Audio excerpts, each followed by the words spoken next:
Live, here we are. Sid, we did it after trying to scheduling our so difficult agendas. Here we are for this conversation. I'm really looking forward because I was keeping an eye on Roll for quite a long time. I actually think that I saw when you started, and then I got the attention on Roll again.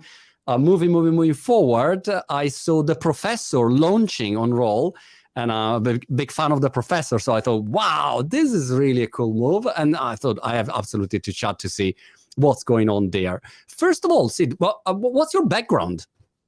Yeah, so my background, so I do come from a tech background. So I actually started my career way back in Bloomberg, so on the financial software side of things. Oh, right. And then I was the CTO of a financial company. So this was a very traditional settlements of cross-border securities type of thing. So very... Right, the dark side of the force, basically. Yep, exactly. But yeah, so I've been in the crypto space more or less like since 2013 or so. Kind of started on the crypto side, like as like a researcher. So I would write, this was like pre-Ethereum, about like new ideas kind of coming out in the space, kind of like where that vision it was for. And early Bitcoin was very different from what it is right now. It's like a lot of the vision side has kind of moved a little more towards like Ethereum and other chains right now. But just doing that research, and then kind of like 2015, 2016, like after Ethereum, kind of really diving into things like the economics, the token, like, what that makes sense, like how that's different from traditional like asset classes that we are familiar with, kind of bringing some of that financial background in as well. And then, yeah, like, met my co-founder at CoinDesk as well. We were both, working there back when there were like 5 people at the place. And yeah, and then, we started Roll. And when did you start Roll? So this was late 2017. Okay. Or so kind of like pivoted a bit. Our first like contracts were launched, I believe like late 2018, kind of like 2019's. I think was like the first contract that we started using. So a little bit pre. So we were like building like through the crypto bear markets that we have seen a couple of. The couple of movements there. How would you explain Roll to someone who's not familiar with what you do, guys? Yeah, so like you can think of us as basically building infrastructure for social tokens, and just the idea of social tokens, right? Like if you wind the clock back 20 years, let's say, like that's the start of like 15, 20 years, right? Like that's the start of your social world as you know it today. So that's the start of like Twitter or like Facebook, and pretty much that whole generation of like Web 2 social, you can think of that as like user-generated content, right? Like Facebook doesn't build its own content. It's not a journalistic organization. Like Twitter is not, doing the same. So essentially, like we've been in this world of like user-generated content, basically. I think like what Roll is trying to do and what's possible very uniquely with like crypto and I guess like blockchain in general is this shift from like user-generated content into user-generated capital. So the idea is that community can own the value that you're creating online, as opposed to most of that value kind of flowing at the platform level, which kind of makes a lot of these social platforms like cumulatively worth like trillions of dollars today.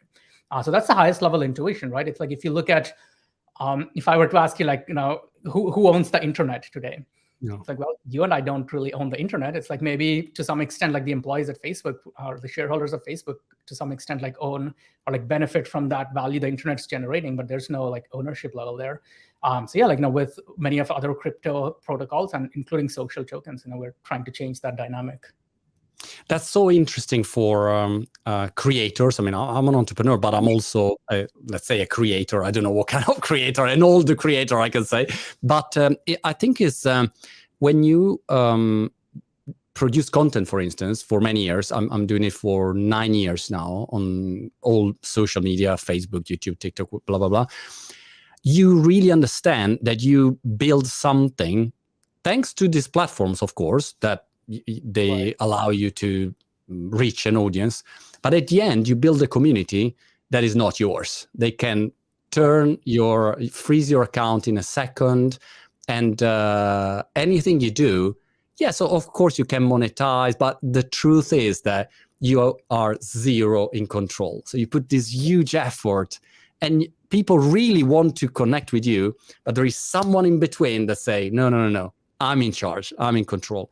So I think that is very very interesting what Web3 and social tokens could do it to change this relationship and try to create an healthy relationship where everyone can earn not only financially but in general from this relationship, I think. Yeah, so it's not just about, so what we are most excited about. So what you said is exactly like 100% right? Like, end of the day, who you'll need to piss off, and then you're off the platform. Then who, like, where the power really lies. So like what Roll is building, like, very consciously is that, like, not to repeat that platform, right? Like if Roll goes away today, those economic relationships are still on the blockchain. So that's the beauty of the system we're trying to build, right? And then there's the economic side of things too. So when you build a platform or protocol, like traditional web works on like monetization side, right? Like, so you maybe have Patreons, I can give you like $5 a month, or like a Kickstarter where you're starting a new project, but there's no ownership. Like, I'm not invested in your success. So if you were one of the early backers of Oculus before they got bought by Facebook, it's like, hey, maybe you have a badge to show your friends, put it on your profile. There's nothing you're getting out of it. You've given the money, thank you very much. And like you can, the founders are, that's the only like value accrual basically. So I think that economic relationship is also broken. So it's not just about, like, let's say, giving a creator $5 a month. It's about, how do I become part of, like Monty's community in this case? Like, how do I bet on the success of this content machine that you are like running, and like be invested in a way that I can also like see, I can bet on the success of your platform essentially. And then also, like, that also motivates me to contribute. Like, maybe I know a great guest that you can do, or maybe there's a new platform I would love to introduce you to, and that becomes a two-way street, right? Give me like a step-by-step example of a creator. I'm thinking about the professor. Let's say that professor is a content creator. I mean, of course, he's a very cool basketball player, and he has a fantastic community. How does he work in that case first? And the second thing is, where NFTs are in this relationship? Do they have anything to do with that? Is a completely different thing? Help me to understand. Yeah, that's a great question. So I'll do the NFT part real quick. So like NFTs are really good as collectibles, which social tokens are not as good, because again, like, they're non-fungible, right? So you have like one collector's card, which is different from another card. Whereas things like social tokens are much better, almost like when you think of like functioning as like money or like a store of value inside a community, because you can build better financial primitives on top of that. Right. So if you were, because so you, and they're very like complementary, right? Like, so you saw like the whole Bored Ape Yacht class, and now you have like a fungible token now, because you can do more things with that. You can have a Uniswap pool, you can have like a liquidity pool, you can do like liquidity farming, and just any other things you can do, which it's much harder to do with NFTs. But like, let's say like the way it would work. So let's say we were to like issue Monty's on Roll, right? Yeah. So the first step for us will be, so once you've chosen your ticker and symbol, something that represents you or your community. So the first my economic symbol would be the bold, probably, or something like that. Like, right, let's do like that. Probably the symbol, yeah. Like the token, right? So now you have like this balls community, which has like all the amazing bald people from all over the world. Kind of part of that, right? But joking aside, anyway. So yeah. So you have so you have a symbol. So let's say like Monty's, right? Kind of like representing your community. So things that you want to think about even before you launch are going to be things like distribution. So things like, let's say, one question, like, we have content creators ask, people like us is, who are the people who have been instrumental in your success so far? So it could have been like a community, could have been like, some, maybe like an agent, could have been, your mom, dad, we have seen that kind of come up, some like initial distribution. So that's like kind of important, just to like seed that initial community, make it as representative of your broader community as possible. Roll also allows you to set initial economic parameters. And again, these are promises on the blockchain, which means they cannot change. So for example, every token on Roll, including the cross, which is the professor's token, has a max supply of 10 million. You cannot mint more than that. So no one could like, kidnap me and put a gun to my head and say like, hey, I need 10 Right. million more cross. Like that's not possible.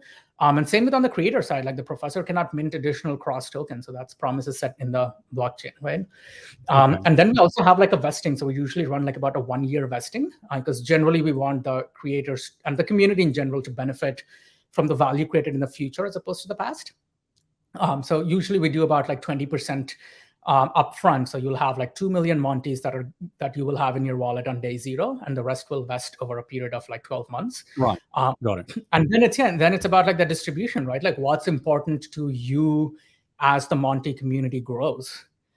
So broadly speaking, we have seen things almost like separate from like Web3 and Web2 side. So like an example of Web3 thing would be liquidity. There is no equivalent of liquidity in Web2. There's no like content creator liquidity, right?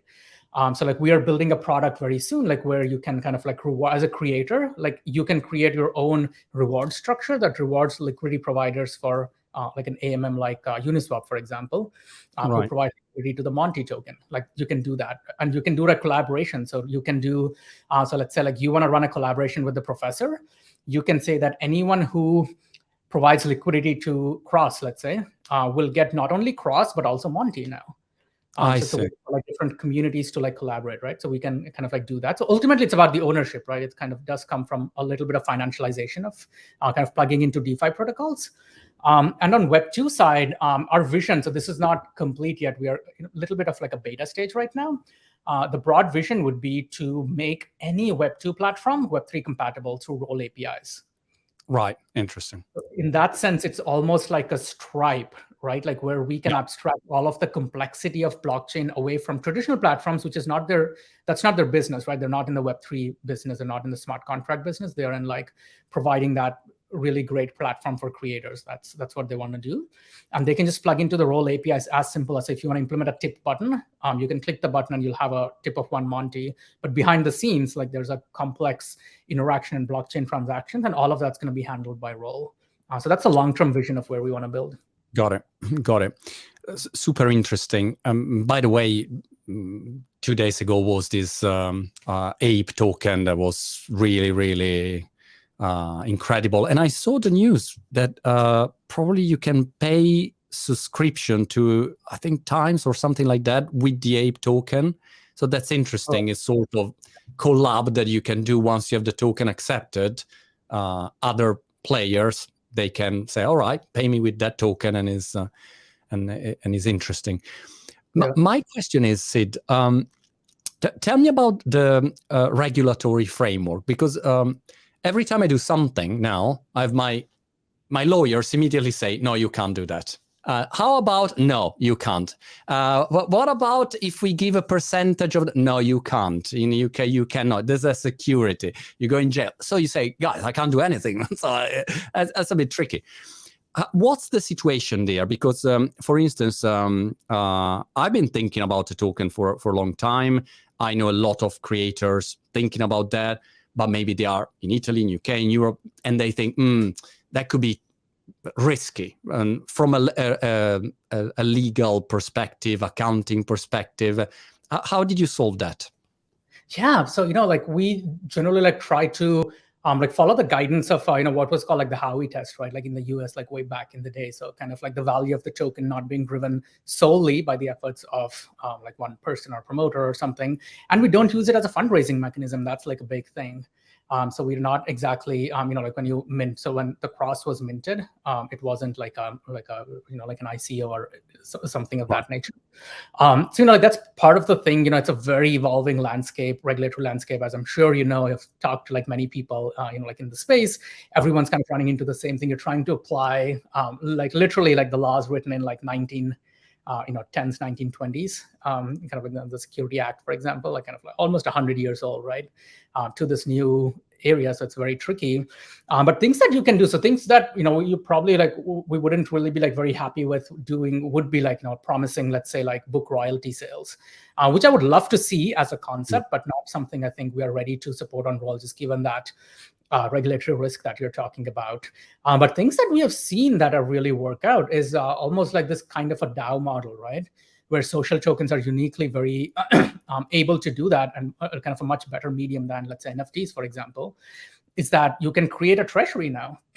So let's say like you have an NFT already, like which it seems like you do have, and you can give control of that. Let's say like a few NFTs that you own personally, and perhaps like some sales from that NFT, perhaps some additional revenue that you might be bringing in. So we see this from artists, like when they do art sales, they promise a certain percentage of the revenue for their social token DAO.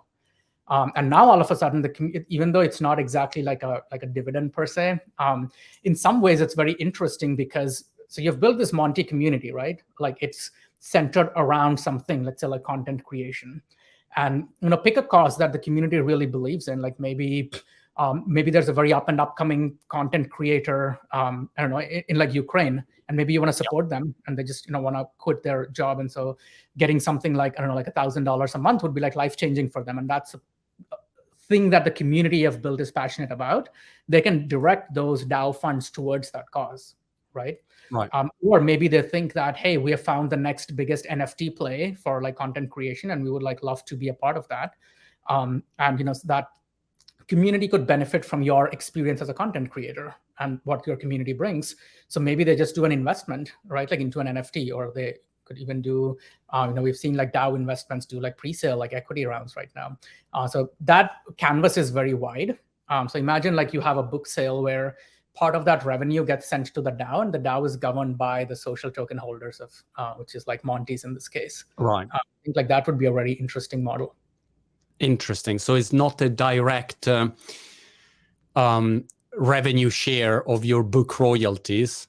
It goes through a DAO, and then if you are a token holder, you have part of that as a token holder, basically. Exactly. So you can think of this treasury, right, like for the DAO, and then collectively you can like grow that treasury. You can buy anything you want. Maybe you can buy like synthetic gold or something, right? Like with synthetic support, like anything that your community votes on and believes in. Interesting. And is it right to say that Roll also solved this problem?